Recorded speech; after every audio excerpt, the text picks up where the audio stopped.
Good afternoon. This is our review for our mid-unit 1 quiz using the materials that we used in class today.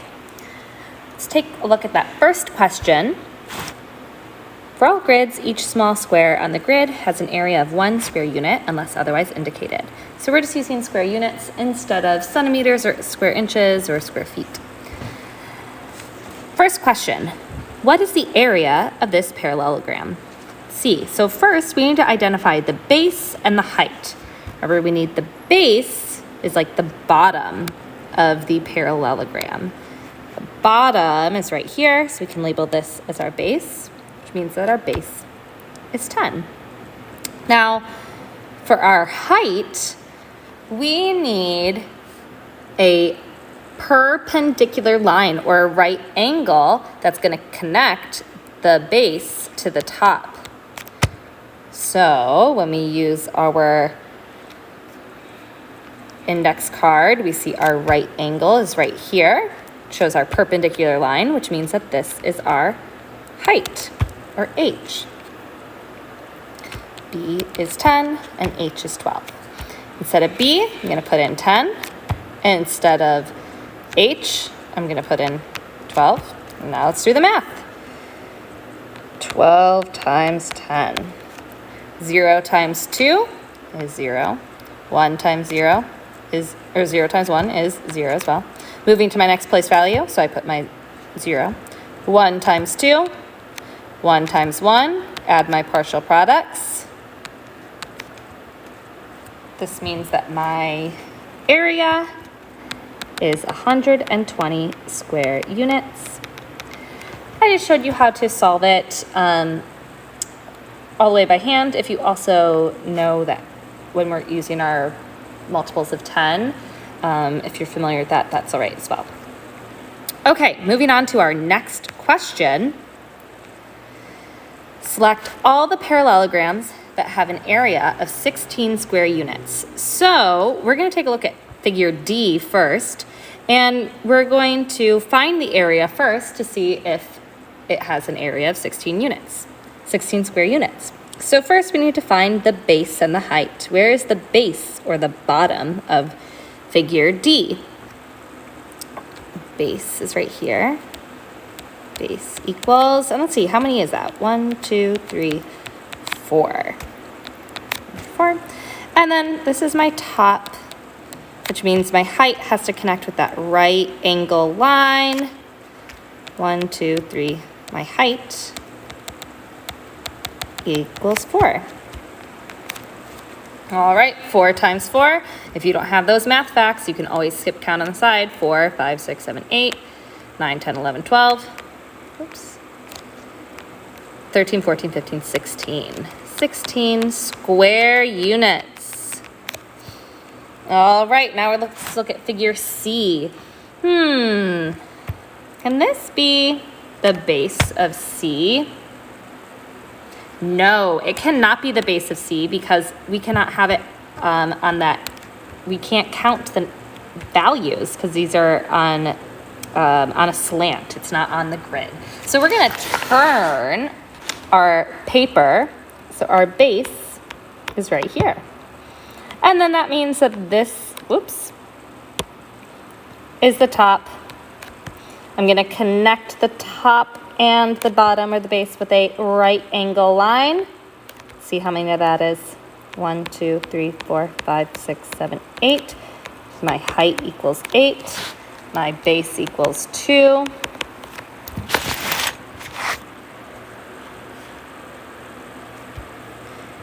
Base is 2, height is 8. Let's use our skip counts if you don't have those math facts. 2, 4, 6, 8, 10, 12, 14, 16, 1, 2, 3, 4, 5, 6, 7, 8. So that's 16 square units. Nice. So which parallelograms have an area of 16 square units? D and C. Nice. Next question, select all the triangles that have an area of 30 square units. So we're going to have to find the area of each of these triangles and then decide if it has an area of 30 square units or not. Our formula for area of a triangle is a little different than area of parallelogram. We still have to start off with finding that base and the height, but after we multiply those two together, we're going to divide by 2. Let's see, where is the base or the bottom? Let's choose this one. Turn this one around. Our b equals 6, which means that this would be our top. And then we're going to connect the base to the top with a right angle to find the height. All right, so instead of b, put a 6. Instead of h, we put a 10. 6 times 10, I'm going to do my skip counts on the side. 10, 20, 30, 40, 50, 60. Fantastic. 60. But I have to divide that by 2. 60 divided by 2. I'm going to move that over a little bit. 60 divided by 2. My skip count number here is 2. 2, 4, 6, 8, 10. Great. And then I start with that largest place value, this one right here. How many times does 2 go into 6? 3 times. And 2 times 3 is 6, so I subtract that. Remainder of 0. Bring down my other 0. How many times does 0 go into 2? Or sorry, how many times does 2 go into 0? None. I put a 0. 2 times 0 is 0. I have no remainder. I have nothing to the right, so I'm done. So what's my answer? 30. So did this have an area of 30 square units? Yes, it did. So A works. Great, let's try the next one. All right, let's identify the base and height of this one. I can't use the slant one because it doesn't have that right angle to connect it to the top. So I'm going to use my base, is this one right here, which means this is my opposite vertex or the top. I'm connecting the base to the top with a right angle or a perpendicular line and going to fill in my base and height in my formula. Instead of b, I'm using 10. Instead of height, I'm using 6. C, which means 10. We just did this math as well. 10 times 6 is 60. Great, and I already did that long division too. What was 60 divided by 2? 30 square units. I don't have to do that math all over again. I have it right up there. All right, let's work on, so does that one work? Does it have an area of 30? Yes, it does, so I'm gonna circle that one. All right, last area of a triangle problem. Okay, so I'm gonna use this as my base, which means that this is my top, and I connect my base to the top with a right angle line or a perpendicular line to find the height. My height is 10. B, let's substitute 3 instead of B, and 10 instead of H. Let's do our skip counts, 10, 20, 30. All right, so I have 30 divided by 2. I'm gonna have to do this math now because I don't have this work done before. 30 divided by 2. 2, 4, 6, 8, 10, 12. I'm gonna pause right there. Starting with that largest place value. What number here is closest to 3 without being bigger? 2 is closest to 3 without being bigger than it. That's right. So how many times does it take me to get there? 1 time. 2 times 1 is 2. Subtract it. Great. I have a remainder of 1. But I have to bring down that next place value. So bring down that 0. And let's see, how many times does it take me to get, how many times does 2, go into 10? 1, 2, 3, 4, 5. 2 times 5 is 10. 10 minus 10 is 0. I have no more remainder and nothing to the right, so I'm done. So my area is 15 square units. Let's see, am I gonna select that? Does that match as 30 square units? No, that does not work. All right. Question number 4. On each triangle, draw a segment to represent the height that corresponds to a given base. Label each height with the word height. All right, so if this is my base or bottom, that means my opposite vertex or top point is right there. I'm going to use that straight edge to help me draw the top. Great. And then I'm going to connect the base to the top with a perpendicular line or right angle line and label this as my height. Fantastic. All right, now this time our base is over here, which means I have to turn my paper.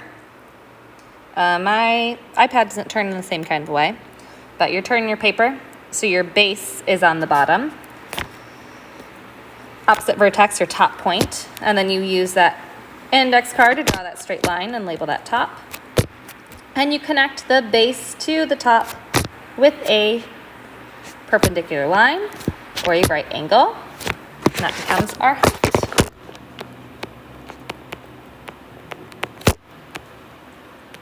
Fantastic. What kind of line do we need again to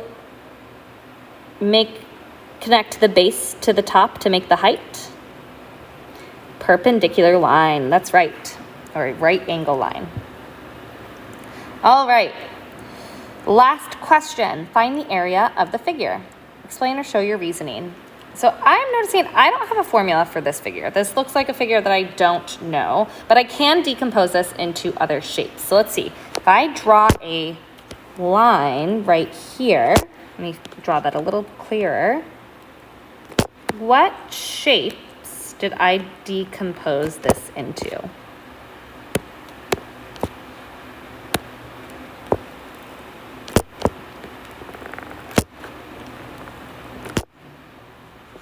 Let's see. In the pink, what shape is in the pink? Oops. I don't know why it's not staying, but in the pink or the purple, what shade is that? What shape is that? Looks like a square to me. Let's see if it's if it has the same sides in a moment. And then in the green, what shape is that decomposed into? A triangle. Nice. Great. Now for the first shape, let's find the base and the height. So my base, it's kind of hard to see it a little bit. It might be kind of tricky, so I'll try to make it a little less difficult to see on our quiz. I'm going to count up here to help me. 1, 2, 3, 4, 5, 6. So I have a base of 6. And let's see what our height is. 1, 2, 3, 4, 5, 6. Height equals 6. Great. So I'm going to plug in 6 times 6. 6, 12, 18. Oh, if you're struggling, you can always use your fingers and help you out. 18, 19, 20, 21, 22, 23, 24, 25, 26, 27, 28, 29, 30. Oops. 31, 32, 33, 34, 35, 36. If you don't need that support, and you can do those facts quick in your brain, you can do that too. Area equals 36 square units, but that's only for the square. We also need to find the area of that triangle. So let's find the base and height of that one. See my base, 1, 2, 3. And then here's the top. So that means my height is 2. Great, let's plug in that information. Base is 3, height is 2, 3, 6. And then I have to divide that by 2. Let's see. 6 divided by 2. See, I'm skip counting by 2, 2, 4, 6, 8. How many times did it take me to get to 6? 3 times. 2 times 3 is 6, a remainder of 0. My area is, 3 square units. All right, but now what's my total area? I have the area of the square and I have the area of the triangle, but I need to find the total area. What kind of math do I use to find the total? Addition, that's right. So I have 36 plus 3 equals 39 square units. 39 square units. Fantastic. You're going to do such a good job on Friday on your quiz. This last problem will likely be an extension, so will help kind of keep us on pace so we can get everything done. And I took out some of the questions that were in the curriculum to make sure that we're getting each standard met, but to help support for extra time. Have a fantastic rest of your day.